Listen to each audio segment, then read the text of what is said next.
शार्ङ्गी शङ्खी चक्री च नन्दकी श्रीमान्नारायणो विष्णुर्वासुदेवोऽभिरक्षतु वनमाली गरी शार्ङ्गी शङ्खी चक्री च नन्दकी श्रीमान्नारायणो विष्णुर्वासुदेवोऽभिरक्षतु इतीदं कीर्तनीयस्य केशवस्य महात्मनः नाम्नां सहस्रं दिव्यानामशेषेण प्रकीर्तितम्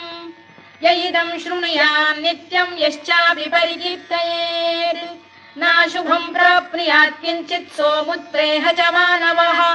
वेदान्तगो ब्राह्मणः स्यात् क्षत्रियो विजयी भवेत् वैश्यो धनसमृद्धः स्यात् क्षुद्रः सुखमवाप्नुयात् धर्मार्थी प्राप्नुयात् धर्ममर्थार्थी चार्थमाप्नुयात् कामानवाप्नुयात् कामी प्रजार्थी चाप्नुयात् प्रजाम् भक्तिमान्